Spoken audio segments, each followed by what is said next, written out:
السلام عليكم ورحمة الله وبركاته. أعزائي طلبة وطالبات الصف الثاني الإعدادي، أهلا وسهلا بكم.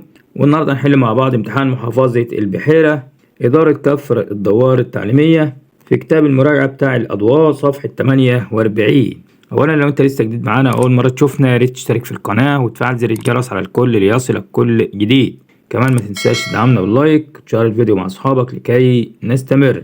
هتلاقي عندك برضو في أسفل الفيديو قائمة تشغيل بحل جميع المحافظات. أولا الجغرافيا، السؤال الأول: ألف، أمامك خريطة صماء الوطن العربي، يكتب ما تدل عليه الأرقام.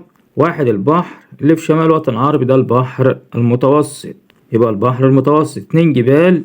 رقم اتنين برضو اللي في شمال الوطن العربي هنا جبال طروس، يبقى جبال طروس. تلاتة، دولة عربية ترتفع بها نسبة البطالة. رقم تلاتة دي دولة مصر، يبقى دولة مصر. أربعة، إقليم مناخي. رقم أربعة ده الإقليم الصحراوي، يبقى الإقليم الصحراوي الحار.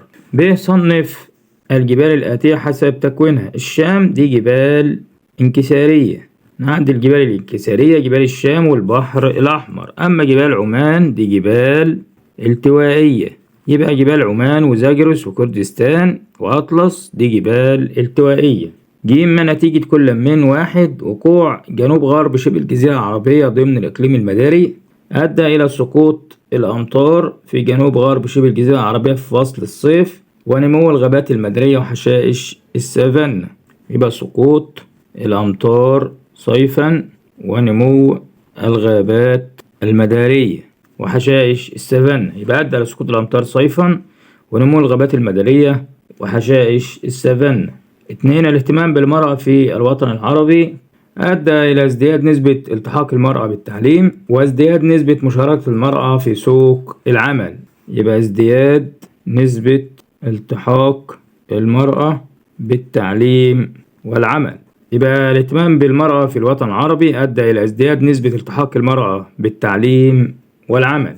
بالتعليم زادت نسبة التحاق الإناث بالتعليم الابتدائي إلى 77%، والعمل أصبح منهن المعلمة والطبيبة والقاضية وعضو مجلس النواب. السؤال الثاني: ألف، صوب ما تحته خط. واحد، تتميز السهول الساحلية على البحر المتوسط بالنشاط التعديني، بالنشاط الزراعي بسبب سقوط الأمطار الشتوية. اتنين، يرتبط ارتفاع نسبة كبار السن في الوطن العربي بارتفاع معدلات القوى العاملة، ارتفاع معدلات الرعاية الطبية والزيادة السكانية، يبقى الرعاية الطبية والزيادة الطبيعية. يبقى يرتبط ارتفاع نسبة كبار السن في الوطن العربي بارتفاع معدلات الرعاية الطبية والزيادة الطبيعية. تلاتة، يفضل سكان تونس والجزائر سكن الجبال لاعتدال المناخ. يفضل سكان لبنان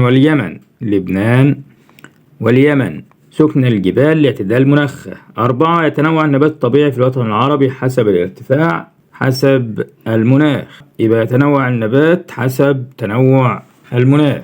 ب، اكتب الاسم الدال أمام كل عبارة. واحد، أحد أهم الأذرع المائية ويفصل بين جناحي الوطن العربي الإفريقي والآسيوي ده البحر الأحمر. اتنين، نسبة عدد السكان إلى المساحة التي يقيمون عليها الكثافة السكانية،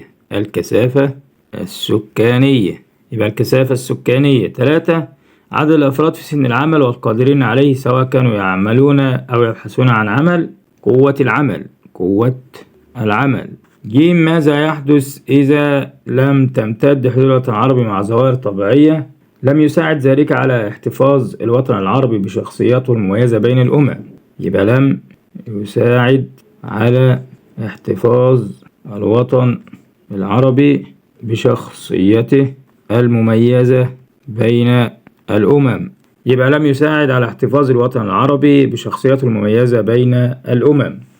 ثانيا التاريخ. السؤال الثالث: ألف، اكتب كلمة صح أمام العبارة الصحيحة وكلمة خطأ أمام العبارة غير الصحيحة. واحد، قامت مملكة الغساسنة والحيرة جنوب شبه الجزيرة العربية، ديت خطأ لأن الحيرة والغساسنة شمال شبه الجزيرة العربية. اتنين، ولد الرسول صلى الله عليه وسلم يتيما حيث مات أبوه ودفن في يثرب، صواب.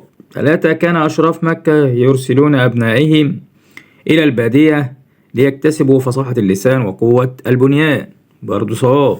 4. تقلص عدد جيش المسلمين في غزوة أحد بسبب موقف اليهود. خطأ. بسبب موقف المنافقين. عبد الله ابن أبي ابن سلول رجع بتلت الجيش. 5. بمقتل عثمان بن عفان رضي الله عنه انتهى عصر الخلفاء الراشدين. خطأ. بمقتل علي ابن أبي طالب انتهى عصر الخلفاء الراشدين. ب. اذكر موقفا يدل على 1. شجاعة عمر ابن الخطاب أثناء الهجرة. هقول له حيث أعلن أمام قريش أنه مهاجر إلى يثرب فلم يستطع أحد أن يمنعه. يبقى أعلن أمام قريش أنه مهاجر إلى يثرب فلم يستطع أحد منعه. 2. انفاق عثمان بن عفان رضي الله عنه أمواله على الفقراء والمساكين. عندما تعرض المسلمون لقحط شديد قام عثمان بالتصدق بقافلة كاملة محملة بالبضائع للمسلمين. يبقى قام عثمان بالتصدق بقافلة كاملة محملة بالبضائع للمسلمين. يبقى عندما تعرض المسلمون لقحط شديد قام عثمان بالتصدق بقافلة كاملة محملة بالبضائع للمسلمين.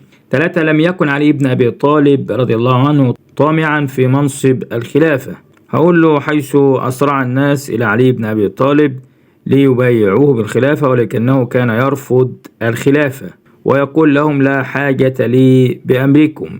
يبقى عندما أسرع الناس إليه لتوليه الخلافة كان يرفض ويقول لهم لا حاجة لي بأمركم. السؤال الرابع. من هو؟ 1. أعطى اليهود الأمان على دينهم وأموالهم مقابل تعاونهم في حماية المدينة. الرسول عندما كتب صحيفة المدينة. 2. أرسله معاوية بن أبي سفيان لفتح أرمينيا حبيب ابن مسيلمة. حبيب ابن مسيلمة. يبقى حبيب ابن مسيلمة أرسله معاوية بن أبي سفيان لفتح أرمينيا. 3. أعلن إسلامه في دار الأرقم ابن أبي الأرقم عمر بن الخطاب. عمر ابن الخطاب. 4. كان يخطب في البيت الحرام في الناس متحملا أذى المشركين واضطهادهم له. أبو بكر الصديق. أبو بكر الصديق. ب. اذكر اسم القبيلة التي 1. قامت بتحريض المشركين وحلفائهم ضد الرسول صلى الله عليه وسلم فكانت غزوة الخندق. بني النضير. بني النضير. 2. تحالفت مع قريش وقاتلت حلفاء الرسول صلى الله عليه وسلم. قبيلة بني بكر. يبقى قبيلة بني بكر. ج. بما تفسر 1. عرض الرسول صلى الله عليه وسلم نفسه على الوفود في موسم الحج ليدعوهم إلى الإسلام ويطلب منهم النصرة والمساعدة لتبليغ رسالة ربه. ليدعوهم إلى الإسلام ويطلب منهم النصرة لتبليغ رسالة ربه. يبقى ليدعوهم إلى الإسلام ويطلب منهم النصرة والمساعدة لتبليغ رسالة ربه. 2. نصح بعض الصحابة أبا بكر رضي الله عنه بعدم إرسال جيش أسامة ابن زيد إلى الشام لحاجة الدولة إليه في مواجهة خطر المرتدين. لحاجة الدولة إليه في مواجهة خطر المرتدين. يبقى لحاجة الدولة إليه في مواجهة خطر المرتدين.